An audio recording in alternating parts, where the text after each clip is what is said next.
ദൈവത്തിന്റെ അതിപരിശുദ്ധമായ നാമം വാഴ്ത്തപ്പെടുമാറാകട്ടെ. ദൈവവചനമായി നമുക്ക് വീണ്ടും ആയിരിക്കാൻ ദൈവം കൃപ തന്നല്ലോ. സ്തോത്രം ചെയ്യാം. സത്യവചനത്തിന് മുമ്പിൽ നമുക്ക് ഓരോരുത്തർക്കും ആയിരിക്കാൻ കർത്താവ് തരുന്ന ഭാഗ്യമാണ്. കിട്ടുന്ന സമയം തക്കത്തിൽ ഉപയോഗിച്ചുകൊണ്ട് നമുക്ക് ആത്മാവിന്റെ പ്രവൃത്തികൾ ചെയ്യുന്നവരായി ജീവിക്കാൻ ദൈവം എല്ലാവരെയും ഇടയാക്കട്ടെ. നമ്മൾ ഗലാത്യ ലേഖനത്തിൽ നിന്നാണല്ലോ തുടർമാനമായി പഠിച്ചുകൊണ്ടിരിക്കുന്നത്. 5-ാം അധ്യായം അവസാന ഭാഗങ്ങളിലേക്ക് നാം കടന്നു വന്നിരിക്കുകയാണ്. നമ്മൾ കഴിഞ്ഞ ക്ലാസ്സുകളിൽ കണ്ട ആത്മാവിനാൽ നടത്തപ്പെടുന്നവർ എങ്ങനെയായിരിക്കണം എന്ന് അപ്പോസ്തലൻ നമ്മളെ പഠിപ്പിക്കുകയാണ് ചെയ്യുന്നത്. നമ്മൾ ആത്മാവിനെ അനുസരിച്ച് നടക്കുന്നവരാണെങ്കിൽ ജഡത്തിന്റെ പ്രവൃത്തികൾ നിവർത്തിക്കയില്ല എന്ന് നാം പഠിച്ചു. ജഡത്തിന്റെ പ്രവൃത്തികളെ കുറിച്ചായിരുന്നു കഴിഞ്ഞ ക്ലാസ്സിൽ ഡിസ്കസ് ചെയ്തത്. 15 കാര്യങ്ങൾ അവിടെ പറഞ്ഞു.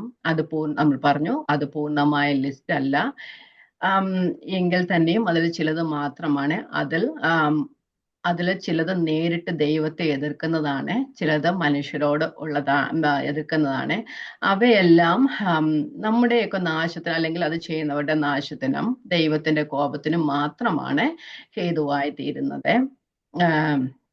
അത് ചെയ്യുന്നവരിലും അതുപോലെ തന്നെ അവരോട് ഇടപെടുന്നവരിലും മറ്റുള്ളവരിലും എല്ലാം അത് അസ്വസ്ഥത ഉളവാക്കുന്നു, ഒരിക്കലും സമാധാനം തരുന്നതല്ല എന്ന് നാം പഠിച്ചു. നേരെ മറിച്ച് ആത്മാവിന്റെ ഫലം അത് ക്രിസ്തുവിന്റെ സൗരഭ്യം പകർത്തുന്നതാണ്. ആത്മാവിന്റെ ഫലം 9 എണ്ണമാണ് നാം അവിടെ വിശദീകരിച്ചിരിക്കുന്നത്. ഈ 9 ഉണ്ട് എങ്കിലും ആത്മാവിന്റെ ഫലം എന്നാണ് നമ്മൾ പറയുന്നത്. ആത്മാവിന്റെ ഫലം ഞാൻ കഴിഞ്ഞ ക്ലാസ്സിൽ പറഞ്ഞു, 9 ഗ്രേസസ് ഒരുമിച്ച് ചേരുന്നതാണ്. 9 നിലയിലുള്ള കൃപകൾ ഒന്ന് ചേരുന്നതാണ് ആ ഫലം എന്ന് പറയുന്നത്. ഒരേ ആത്മാവ് ഒരാളിൽ പ്രവർത്തിക്കുമ്പോൾ കൂട്ടായ ചില സ്വഭാവ സവിശേഷതകൾ ഒരാളിൽ വെളിപ്പെടുന്നു എന്ന് പറഞ്ഞാൽ നമ്മൾ അത് രൂപപ്പെടുകയാണ് ചെയ്യുന്നത്. ഇതെല്ലാം ഒന്ന് ചേർന്ന് ഒരേ പ്രവൃത്തി ചെയ്യുന്നു. ഏത് പ്രവൃത്തിയാ ചെയ്യുന്നത്? ക്രിസ്തുവിന് അനുരൂപമാകുക എന്ന ഒരു പ്രവൃത്തി. ഈ ഫലം ഒരുമിച്ച് ചേർന്ന് ക്രിസ്തുവിന് അനുരൂപമാകുക എന്ന പ്രവൃത്തി ചെയ്യുന്നു. അതുകൊണ്ടായിരിക്കാം ആത്മാവിന്റെ ഫലങ്ങൾ എന്ന് പറയാത്തത്. ജഡത്തിന്റെ പ്രവൃത്തികൾ എന്നാണ് നമ്മൾ പഠിച്ചത് അല്ലെ. ഇത് ആത്മാവിന്റെ ഫലം. നമ്മൾ ആത്മീക വരങ്ങളെ കുറിച്ചൊക്കെ നമ്മൾ പഠിച്ചവരാ. ആത്മീക വരങ്ങൾ അനേകം ദൈവവചനത്തിൽ പറയുന്നുണ്ട്. പക്ഷെ അത് എല്ലാവരിലും എല്ലാം ഇല്ല. ആത്മാവിന്റെ ഫലം ആത്മാവിന്റെ വരം പൊതു പ്രയോജനത്തിനായി നൽകപ്പെടുന്നു. ഓരോരുത്തർക്ക് എല്ലാവർക്കും ഒരേ വരമില്ല അല്ലെ. പക്ഷെ ഇവിടെ ഈ 9 ഫലം എല്ലാം ഒരാളിൽ രൂപപ്പെടുവാൻ കഴിയുന്നതാണ്. ദൈവത്തിന്റെ കൃപയാൽ എല്ലാം ഒരാളിൽ രൂപപ്പെടുവാൻ കഴിയുന്നതാണ്. നമ്മള് പറഞ്ഞു അത് 3 തലങ്ങളിലാണ് പ്രവർത്തിക്കുന്നത്. ദൈവത്തോടും മനുഷ്യരോടും, ചിലത് നമ്മൾ തന്നെയും. നമ്മള് സ്നേഹവും സന്തോഷവുമായിരുന്നു കഴിഞ്ഞ ക്ലാസ്സിൽ പഠിച്ചത്. സ്നേഹം നമ്മൾ പറയുമ്പം അത് ദൈവത്തോടുള്ള സ്നേഹമാണ് അതിൽ ആദ്യമായി നിൽക്കുന്നത്. പ്രൈമറി അത് ദൈവത്തോടുള്ള സ്നേഹം. നമ്മൾ പറയുന്നത് ദൈവത്തോട് സ്നേഹം, ദൈവത്തെയാണ് ആദ്യം നമ്മൾ സ്നേഹിക്കേണ്ടത്. പിന്നെ മനുഷ്യരോടുള്ള സ്നേഹം. ഏതാണത്? അഗപ്പേ ലവ് അല്ലെ. കൂട്ടുകാരനെ നമ്മെപ്പോലെ തന്നെ സ്നേഹിക്കുന്ന ആ സ്നേഹം. രണ്ടാമത് നമ്മൾ പഠിച്ച സന്തോഷം, ദൈവത്തിലുള്ള സന്തോഷം, പിന്നെ മനുഷ്യരോടുള്ള സന്തോഷം. എൻ്റെ പരമാനന്ദമായ ദൈവം എന്നല്ലേ ആ സങ്കീർത്തനക്കാരനൊക്കെ പറയുന്നത്. ആ ദൈവത്തിൽ തന്നെ ഒരു സന്തോഷിക്കുന്ന ഒരവസ്ഥ ഉണ്ടാകുന്ന ഒരവസ്ഥ. അപ്പം ഈ സന്തോഷം നിലനിൽക്കുന്ന നമ്മുടെ സാഹചര്യങ്ങളോടുള്ള ബന്ധത്തിലല്ല, അല്ലെങ്കിൽ ഭൂമിയുള്ള എന്തിനോടോ ഏതിനോടോ മനുഷ്യരോടോ ഒന്നിനോടോ അല്ല, ആ സാഹചര്യത്തിലല്ല, അടിസ്ഥാനത്തിലല്ല. ദൈവത്തിന്റെ നിത്യതയിലും ദൈവത്തിലും അതുപോലെ ദൈവീകമായതിലുമാണ് അത് നിലനിൽക്കുന്നത്. ഇനി നമുക്ക് അടുത്തത് സമാധാനം. മൂന്നാമത് ഇവിടെ പറഞ്ഞിരിക്കുന്നത് സമാധാനം. Peace with God, peace with people. നമ്മള് മനുഷ്യരോടും ദൈവത്തോടുമുള്ള സമാധാനം. പക്ഷെ ദൈവത്തോട് സമാധാനം ഉണ്ടായതിനു ശേഷം മാത്രമേ ദൈവത്തോട് സമാധാനം ഉണ്ടാകുവാനൊക്കത്തുള്ളൂ, അല്ലെ? റോമലേഖനം 5:1 നമ്മളിങ്ങനെ പറയുന്നുണ്ട്, വിശ്വാസത്താൽ നീതീകരിക്കപ്പെട്ടിട്ട് നമ്മുടെ കർത്താവായ യേശു ക്രിസ്തു മൂലം നമുക്ക് ദൈവത്തോട് സമാധാനമുണ്ട്. അപ്പം ദൈവത്തോട് സമാധാനമാണ് ആദ്യത്തെ സമാധാനം. അത് കഴിഞ്ഞ് മനുഷ്യരോടുള്ള സമാധാനം എന്ന് പറയുന്നത്. പക്ഷെ ദൈവത്തോടുള്ള സമാധാനം വന്നാൽ മാത്രമേ മനുഷ്യരോട് സമാധാനപ്പെടുവാനൊക്കൂ. പക്ഷെ ആ മനുഷ്യരോട് സമാധാനം വേണമെങ്കിൽ ദൈവത്തിന്റെ സമാധാനം നമുക്ക് വേണം. കൺഫ്യൂഷൻ ആണല്ലേ? പീസ് വിത്ത് ഗോഡ് ആദ്യം, പിന്നെ പീസ് വിത്ത് പീപ്പിള്. മനുഷ്യരോട് സമാധാനം വേണമെങ്കിൽ നമുക്ക് പീസ് ഓഫ് ഗോഡ് വേണം, ദൈവത്തിന്റെ സമാധാനം നമുക്ക് വേണം. അങ്ങനെയല്ലേ യോഹന്നാന്റെ സുവിശേഷം 14:27 കർത്താവ് നമ്മളോട് പറഞ്ഞതേ, സമാധാനം ഞാൻ നിങ്ങൾക്ക് തന്നേച്ചു പോകുന്നു, എന്റെ സമാധാനം ഞാൻ നിങ്ങൾക്ക് തരുന്നു, അല്ലേ? ലോകം തരുന്നത് പോലെയല്ല ഞാൻ നിങ്ങൾക്ക് തരുന്നത്, അല്ലെ? അത് ക്രിസ്തുവിന്റെ സമാധാനമാണ് നമ്മളിൽ വരുന്നത്. നമുക്ക് തന്നെ സമാധാനം ഉണ്ടാക്കുവാനായിട്ട് കഴിയില്ല, ദൈവം തരുന്ന സമാധാനം. ദൈവത്തോട് സമാധാനം ഉണ്ടാകുമ്പോൾ ദൈവത്തിന്റെ സമാധാനം നമ്മളിൽ തരുന്നു. അങ്ങനെ നമുക്ക് മനുഷ്യരോട് സമാധാനം ഉണ്ടാകുവാൻ കഴിയും. മനുഷ്യരോട് സമാധാനം ഉണ്ടാകുന്നത് തന്നെയല്ല, നമ്മളിൽ തന്നെ സമാധാനം വരുന്നു എന്ന് പറഞ്ഞാൽ ഏതു സാഹചര്യത്തിലും, പ്രതികൂലങ്ങളുടെ സാഹചര്യത്തിലും, രോഗങ്ങളുടെ സാഹചര്യത്തിലും, ഏത് ബുദ്ധിമുട്ടുകളുടെ സാഹചര്യത്തിലും നമ്മൾ പറയത്തില്ല സകല ബുദ്ധിയെയും കവിയുന്ന ഒരു സമാധാനം. അങ്ങനെ ഒരു സമാധാനം നമ്മളിൽ വരുത്താൻ കഴിയുന്ന ആ ഒരു ദൈവിക സമാധാനം. സമാധാനത്തിന്റെ ഒരു എക്സാമ്പിൾ പറയുകയാണെങ്കിൽ ലൂക്കോസിന്റെ സുവിശേഷം 8:22, 23, 24 വാക്യങ്ങൾ നമുക്കൊന്ന് വായിക്കാം. കർത്താവിന്റെ സമാധാനം. ഒരു ദിവസം അവൻ ശിഷ്യന്മാരുമായി പടകിൽ കയറി. കർത്താവ്, നാം തടാകത്തിന്റെ അക്കരെ പോക എന്ന് അവരോട് പറഞ്ഞു. അവർ നീക്കി ഓടുമ്പോൾ അവൻ ഉറങ്ങിപ്പോയി. തടാകത്തിൽ ഒരു ചുഴലിക്കാറ്റുണ്ടായി. പടകിൽ വെള്ളം നിറഞ്ഞിട്ട് അവർ പ്രാണഭയത്തിലായി. അടുക്കൽ ചെന്നു, നാഥ, ഞങ്ങൾ നശിച്ചു പോകുന്നു എന്ന് പറഞ്ഞ് അവനെ ഉണർത്തി. അവൻ എഴുന്നേറ്റ് കാറ്റിനെയും വെള്ളത്തിന്റെ കോപത്തെയും ശാസിച്ചു. അവ അമർന്ന് ശാന്തതയുണ്ടായി. പറഞ്ഞാല് അവിടെ കർത്താവിനെ വിളിച്ചപ്പോഴല്ലല്ലോ കാറ്റുണ്ടായത്, കർത്താവ് ഉറങ്ങിക്കൊണ്ടിരുന്ന സമയത്തും ആ കാറ്റും കോളും ഉണ്ടായിരുന്നു. ആ കാറ്റിന്റെയും കോളിന്റെയും കടല് ശുഭിതമായ ആ സമയത്തും ഉറങ്ങുവാൻ കഴിയുന്ന ഒരു സമാധാനം. നമ്മൾ പറയത്തില്ലേ, പത്രോസ് പ്രിസണിലായിരുന്ന സമയത്ത് എന്ത് സമാധാനമായിട്ട് ഉറങ്ങിയേ. പത്രോസിനെ ഉണർത്താൻ വേണ്ടി ദൂതൻ വന്ന് തോളത്ത് തട്ടേണ്ട വന്നല്ലേ. അപ്പൊ അങ്ങനെ ഉറങ്ങുന്ന ഒരു സമാധാനം, അങ്ങനെയുള്ള ഒരു സമാധാനം. അപ്പം ദൈവത്തോടും മനുഷ്യരോടുമുള്ള സമാധാനം. അപ്പൊ ആ ദൈവത്തോടുള്ള സമാധാനം വന്നു കഴിഞ്ഞാൽ നമ്മുടെ ജീവിതത്തിന്റെ ഏത് സാഹചര്യത്തിലും നമുക്ക് സമാധാനം അനുഭവിക്കാനായിട്ട് കഴിയും. മനുഷ്യരാണ്, നമുക്ക് ബുദ്ധിമുട്ടില്ലെന്ന് ഞാൻ പറയുന്നില്ല. പക്ഷെ എന്തെങ്കിലും വന്നു കഴിഞ്ഞാൽ നമുക്ക് എല്ലാവർക്കും പെട്ടെന്നൊരു ആശങ്കകളോ ഒരു ബുദ്ധിമുട്ടുകളൊക്കെ ഉണ്ടാകും. പക്ഷേ അതിൻ്റെയൊക്കെ നടുവിൽ നമ്മെ നിലനിർത്തുന്ന ഒരു സമാധാനമുണ്ട്, ദൈവത്തിന്റെ വലിയൊരു സമാധാനം എന്ന് പറയുന്നത്. അതുകൊണ്ടല്ലേ നമ്മൾ പറഞ്ഞത്, ഒന്നിനെ കുറിച്ചും വിചാരപ്പെടരുത്, എല്ലാത്തിനും പ്രാർത്ഥനയാലും അപേക്ഷയാലും നിങ്ങളുടെ ആവശ്യങ്ങൾ ദൈവത്തോട് അർപ്പിക്കുക, അത്രയും വേണ്ടത്. എന്നാൽ സകല ബുദ്ധിയെയും കവിയുന്ന ഒരു ദൈവസമാധാനം, നമ്മുടെ ബുദ്ധിക്ക് അതീതമായ ഒരു സമാധാനം ദൈവം തരും. എന്തുകൊണ്ടാണ് നമുക്ക് ആ സമാധാനം കിട്ടുന്നത്? നാം ദൈവത്തിന്റെ എന്താ പറയുക, പരമാധികാരത്തിൽ വിശ്വസിക്കുന്നത് മൂലമുള്ള ഒരു സമാധാനമാണ്. റോമാലേഖനം 8:28 പറയുന്നു, എന്നാൽ ദൈവത്തെ സ്നേഹിക്കുന്നവർക്ക് നിർണയപ്രകാരം വിളിക്കപ്പെട്ടത് തന്നെ സകലവും നന്മയ്ക്കായി കൂടി വ്യാപരിക്കുന്നു. അപ്പൊ നമ്മുടെ ജീവിതത്തിൽ വീഴ്ചകൾ വരാം, താഴ്ചകൾ വരാം, രോഗങ്ങൾ വരാം, ദുഃഖങ്ങൾ വരാം, പ്രതികൂലങ്ങൾ വരാം. പക്ഷെ അതിൻ്റെയൊക്കെ നടുവിൽ എന്നെ നടത്തുവാൻ കഴിയുന്ന ഒരു ദൈവമുണ്ടെന്ന് നാം വിശ്വസിക്കുകയാണെങ്കിൽ നമുക്ക് ചിന്താകുലപ്പെടേണ്ട ആവശ്യമുണ്ടോ? ഒരിക്കലുമില്ല, അല്ലെ? അങ്ങനെ ഒരു സമാധാനം, എന്റെ ദൈവമാണ് എന്നെ നടത്തുന്നത്, എന്റെ ദൈവം അറിയാതെ എന്റെ ജീവിതത്തിൽ ഒന്നും സംഭവിക്കയില്ല എന്നൊരു ബോധ്യം വരുമ്പോൾ, എന്റെ ദൈവം എന്നെ കരുതാൻ എന്നോട് കൂടെ ഉണ്ട് എന്നൊരു വിശ്വാസം വരുമ്പോൾ അതിന്റെ നടുവിലും സമാധാനം നമുക്ക് അനുഭവിപ്പാൻ കഴിയും, സകല ബുദ്ധിയെയും കവിയുന്ന സമാധാനം. അത് മനുഷ്യൻ നിർമ്മിതമല്ല, ദൈവനിർമ്മിതമായ സമാധാനം. ഓക്കെ, നമ്മള് ചില കാര്യങ്ങൾ ചിലർ പറയും എനിക്ക് സന്തോഷവും സമാധാനവും എല്ലാവരും ഒരു സിനിമ കാണും അല്ലെങ്കിൽ അത് കാണും, പക്ഷെ അതൊക്കെ തൽക്കാലത്തേക്കുള്ള സമാധാനമുള്ള, അതാ എന്താ ഉപരിപ്ലവമായ സമാധാനം മാത്രമേ ഉള്ളൂ. പക്ഷെ ദൈവം തരുന്ന സമാധാനം നിലനിൽക്കുന്നതാണ്, നമ്മെ ആശ്വസിപ്പിക്കുന്നതാണ്, നമ്മളെ നിയന്ത്രിക്കുന്നത് ആണ്. ഓക്കെ, നമ്മൾ ഇനി അടുത്തത് ദീർഘക്ഷമ, ലോങ് സഫറിങ്. ലോങ് സഫറിങ് എന്ന് പറയുമ്പോഴേ പേഷ്യൻസ്, ക്ഷമയും, വെറും പേഷ്യൻസ് അല്ല, ക്ഷമയും സഹനവും കൂടെ ഒരുമിച്ച് പോകുന്ന ലോങ് സഫറിങ്. ഗ്രീക്കിൽ അത് ഒറ്റ വാക്കാണ്, ഇവിടെ ദീർഘക്ഷമ എന്ന് പറയുമ്പോഴും, പക്ഷെ ക്ഷമയും സഹനവുമാണ് അവിടെ. പിന്നെ അതിന്റെ അർത്ഥം എന്ന് പറഞ്ഞാൽ സാഹചര്യങ്ങളെ സംയമനത്തോടെ കൈകാര്യം ചെയ്യുവാൻ കഴിയുന്ന ഒരു അവസ്ഥ.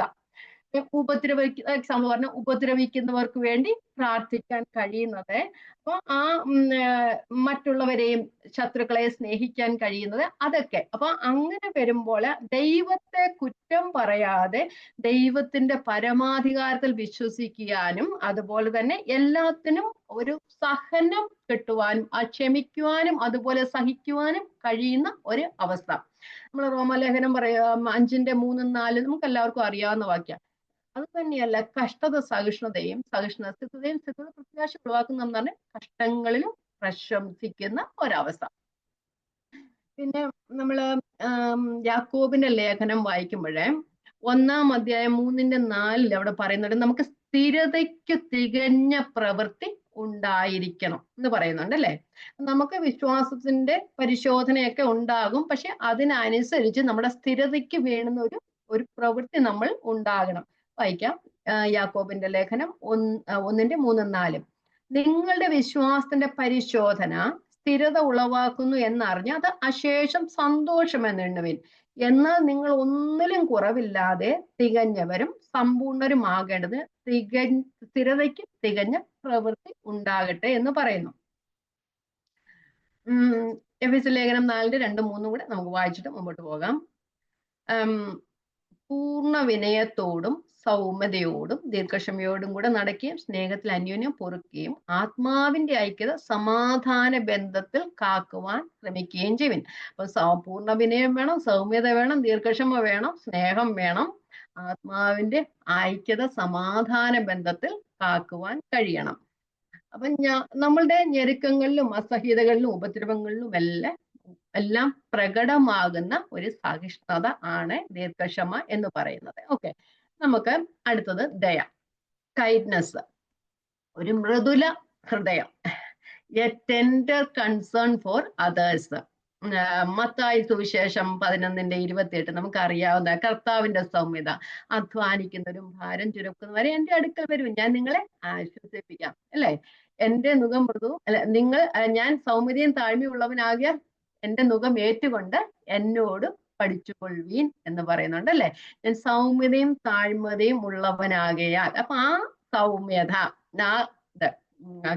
നമുക്ക് എഫെസ്യ ലേഖനം 4:32 പറഞ്ഞു, മറ്റുള്ളവരോട് വായിക്കുന്നില്ല, മറ്റുള്ളവരോട് ക്ഷമിക്കാൻ കഴിയുന്ന, മറ്റുള്ളവരെ വേദനിപ്പിക്കുന്ന ഒന്നും ചെയ്യാതിരിക്കുന്നത് ദയ. ആറാമത് പരോപകാരം, ആക്റ്റീവ് കൈൻഡ്നെസ്. ദയയും പരോപകാരവും ഒന്നിച്ചു പോകുന്നതാണ്.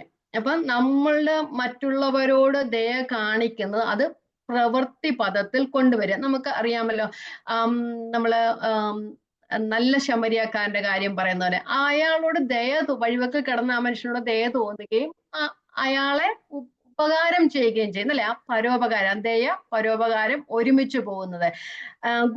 ഇംഗ്ലീഷിൽ പറയുന്ന goodness, moral and spiritual excellence manifested in active kindness. Okay, നമുക്ക് വായിക്കുന്നില്ല, ലൂക്കോസ് സുവിശേഷം 10:30-35 വരെയുള്ള വാക്യങ്ങളില്. നമുക്ക് അടുത്തത് വിശ്വസ്തത, ഫെയ്ത്ത്ഫുൾനെസ്.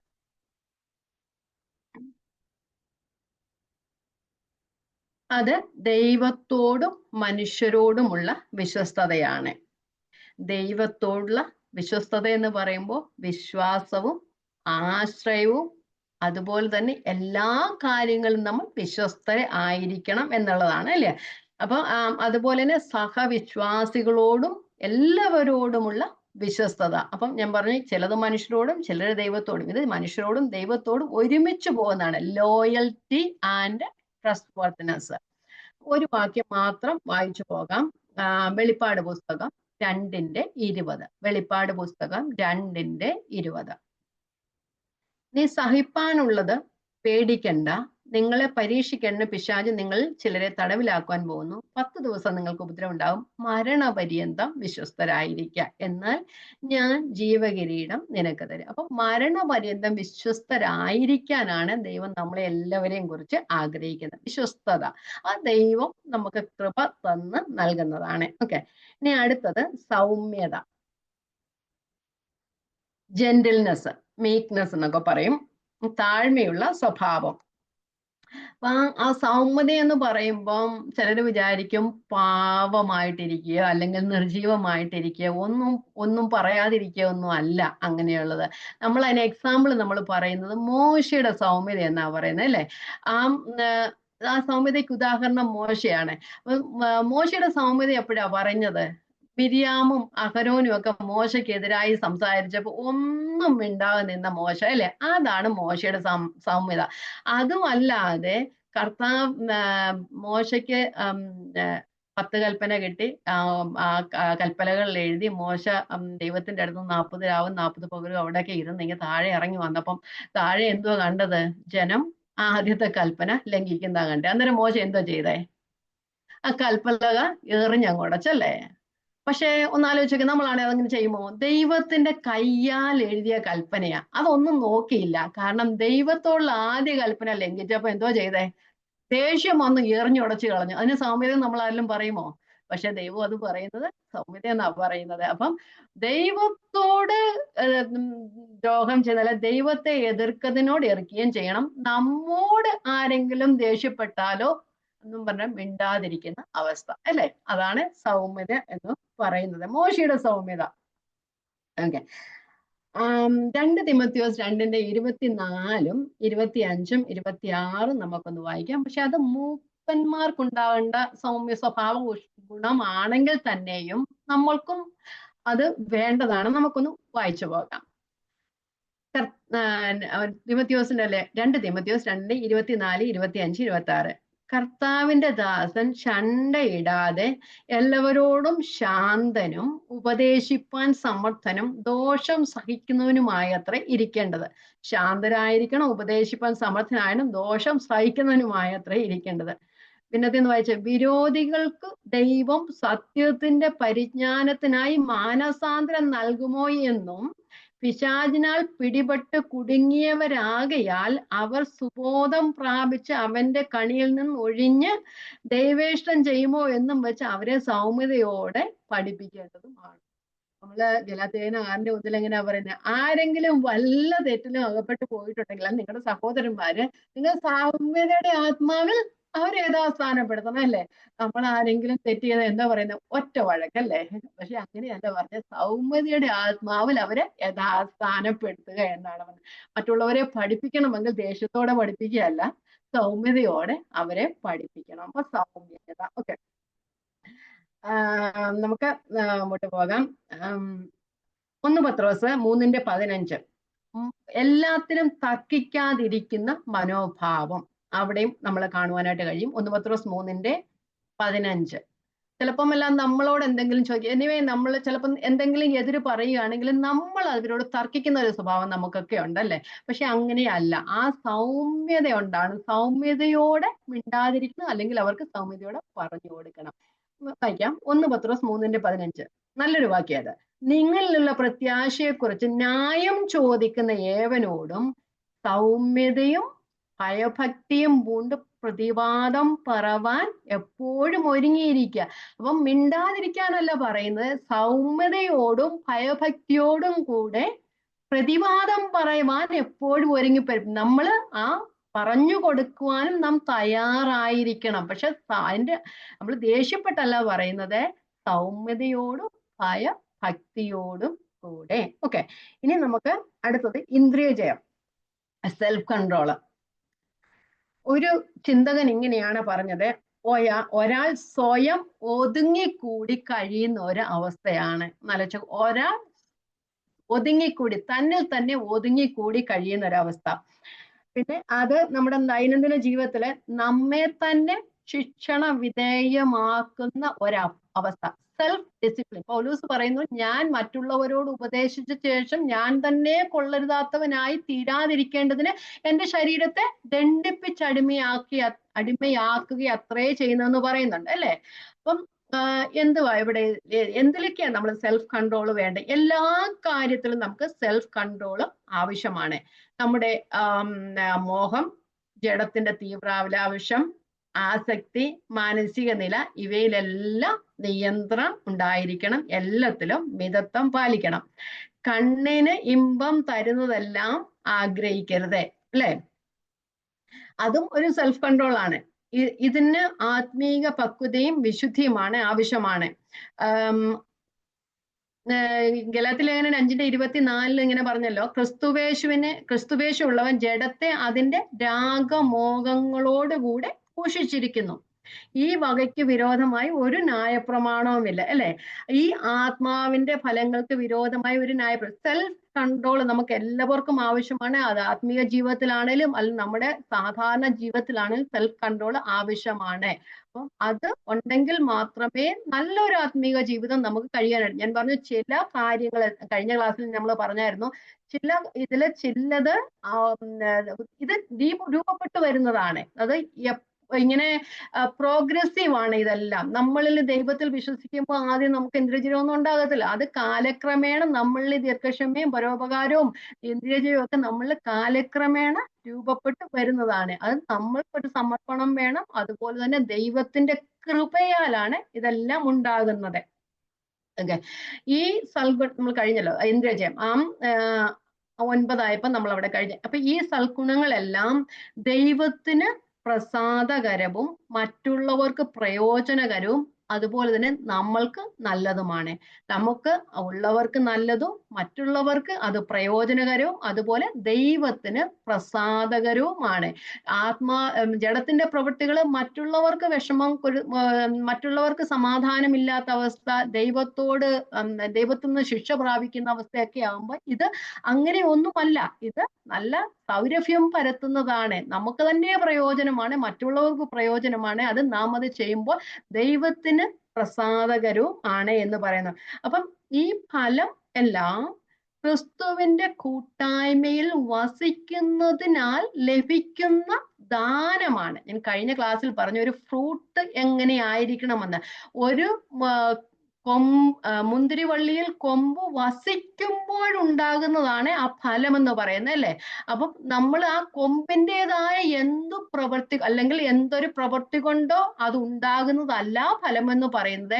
കൊമ്പ് മുന്തിരിവള്ളിയിൽ വസിച്ച് ആ മുന്തിരിവള്ളിയിൽ നിന്ന് അതിന് ആഹാരവും എല്ലാം കിട്ടി അത് എന്താണ് പുഷ്ടി പ്രാപിച്ചിട്ട് അതിൽ നിന്ന് ഉളവാകുന്നതാണ്.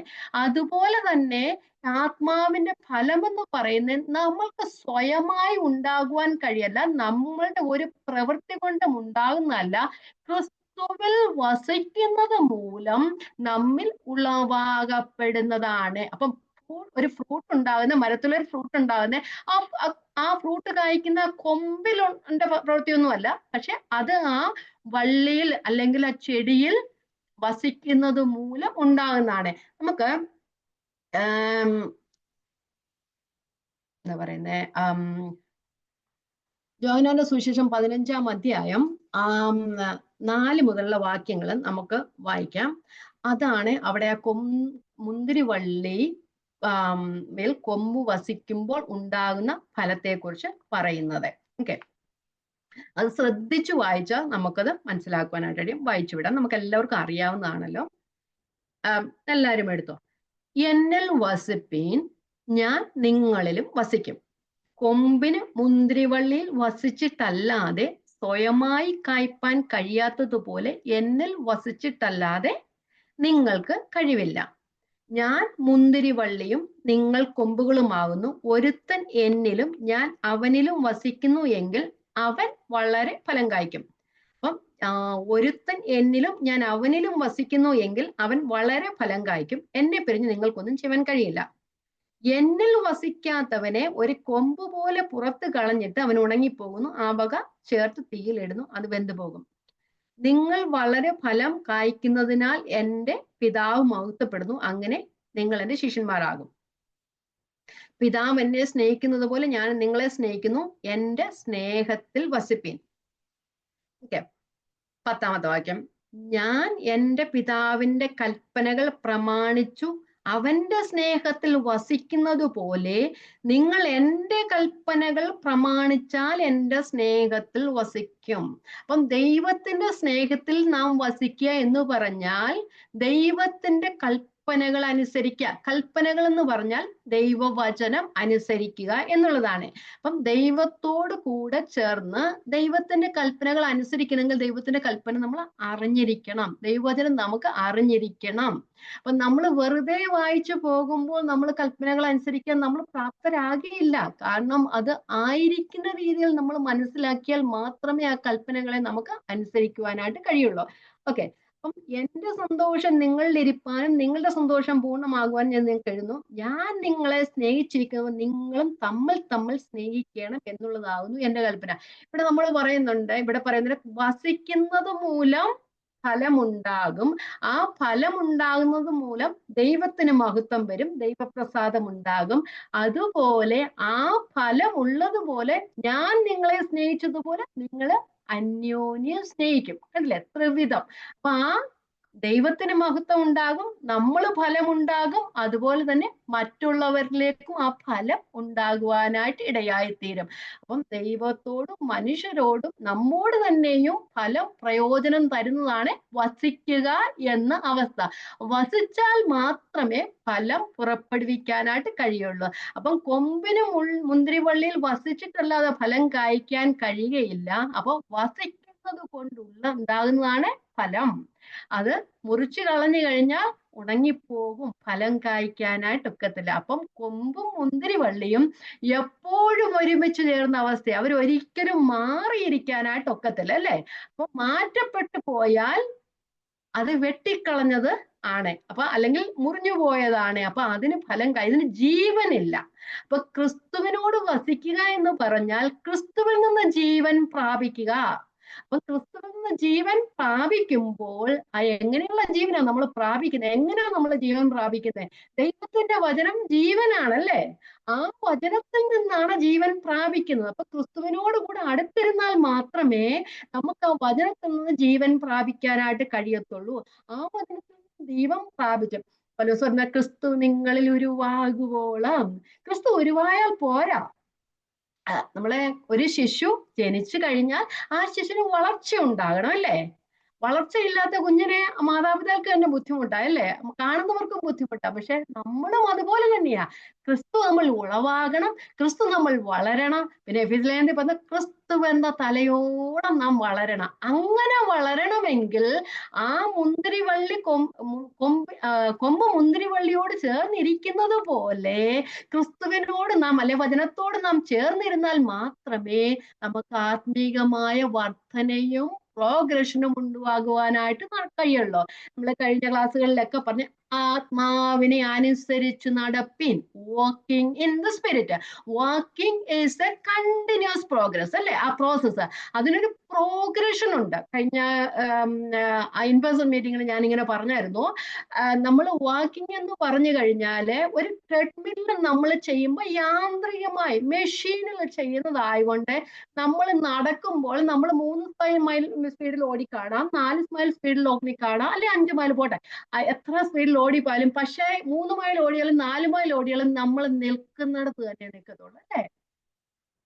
പക്ഷേ നമ്മൾ നടന്നു കഴിഞ്ഞാലോ, നമ്മുടെ കാലുകൊണ്ട് നടന്നു കഴിഞ്ഞാൽ, നമ്മൾ അരമണിക്കൂർ നടന്നു കഴിഞ്ഞാൽ നമ്മൾ എവിടെ എത്തും? 1 മൈൽ അപ്പുറത്ത് നമ്മൾ പോയിരിക്കും, നിൽക്കുന്നിടത്ത് തന്നെ നിൽക്കത്തില്ല, അല്ലെ? ആത്മാവിനാൽ നടത്തപ്പെടുന്നവര് ഈ നിൽക്കുന്നത് പോലെ അല്ല, നമ്മൾ നടക്കുന്നത് പോലെ നമ്മൾക്ക് പ്രോഗ്രഷൻ ഉണ്ടാകും. അപ്പൊ പ്രോഗ്രഷൻ ഉണ്ടായാൽ മാത്രമേ നമ്മൾക്ക് ആത്മീയ ജീവിതം മുൻപോട്ട് പോകുവാനായിട്ട് നമ്മൾ ആഗ്രഹിക്കുന്ന രീതിയിൽ, കർത്താവ് ആഗ്രഹിക്കുന്ന രീതിയിൽ മുമ്പോട്ട് പോകാനായിട്ട്. അങ്ങനെ പോണമെങ്കിൽ കൊമ്പ് മുന്തിരിവള്ളിയിൽ വസിക്കുന്നത് പോലെ നാമും ക്രിസ്തുവിനോട് കൂടെ വസിക്കുന്ന അവസ്ഥയിലായിരിക്കണം. വീട്ടിൽ ഉള്ളവർ വീട്ടിൽ വസിക്കുന്നു, ഗസ്റ്റ് വീട്ടിൽ വന്നു പോവുകയാണ്. പക്ഷെ നമ്മൾ ഗസ്റ്റ് അല്ല, നമ്മൾ വീട്ടിൽ വസിക്കുന്നവരാണ്. അപ്പം ക്രിസ്തുവിനോട് കൂടെ വസിച്ചാൽ മാത്രമേ നമുക്ക് ആത്മീക ഫലം നമ്മൾ വെളിപ്പെടുകയുള്ളൂ, പുറപ്പെടുവിക്കാനായിട്ട് കഴിയുകയുള്ളൂ. അപ്പൊ കൊമ്പ് മുന്തിരിവള്ളിയിൽ വസിച്ച് ഫലം കായ്ക്കുന്നത് പോലെ നാമും ക്രിസ്തുവിൽ വസിച്ചാൽ നമുക്കും ദൈവം ആഗ്രഹിക്കുന്ന ഫലം നമ്മളിൽ ഉണ്ടാകുവാനായിട്ട് കഴിയും. അത് ദൈവത്തെ പ്രസാദിപ്പിക്കുന്നതാണ്, മനുഷ്യർക്ക് കൊള്ളാവുന്നതാണ്, അത് നമുക്ക് തന്നെയും പ്രയോജനം ഉള്ളതാണ്. ഓക്കെ, നമുക്കിനി അടുത്ത വാക്യത്തിലേക്ക് പോകാം. അടുത്ത വാക്യം 24. അപ്പൊ ആത്മാവിന്റെ ഫലം നമ്മൾ 9 പഠിച്ചു കഴിഞ്ഞു. അത് നമ്മൾക്കെല്ലാം എന്തിനാ ആ ഒരു ഫലം എന്ന് പറയുന്നത്? എല്ലാവരും ഒരേ ആത്മാവ് പ്രവർത്തിച്ച് ഒരു പ്രവൃത്തി എല്ലാവരിലും ഉണ്ടാക്കുക. എന്താ? ക്രിസ്തുവിന് അനുരൂപമാകുക എന്ന പ്രവൃത്തി. അപ്പൊ നമ്മൾ ഈ ബൈബിൾ സ്റ്റഡി പഠിക്കുന്നതും നമ്മൾ ഓരോ ദിവസം വചനം വായിക്കുന്നതും എല്ലാം നമ്മളെ ഒരു രീതിയിലേക്കാണ് കൊണ്ടുപോകുന്നത്, ക്രിസ്തുവിന് അനുരൂപമാകുക.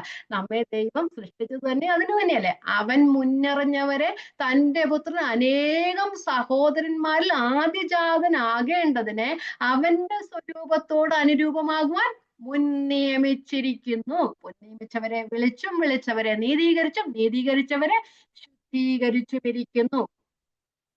ഞാൻ പറഞ്ഞു ഒരു വാക്യം കൂടെ വായിച്ചിട്ട് നമുക്ക് മുമ്പോട്ട് പോകാം. ഒരു വാക്യം കൂടെ വായിക്കാം.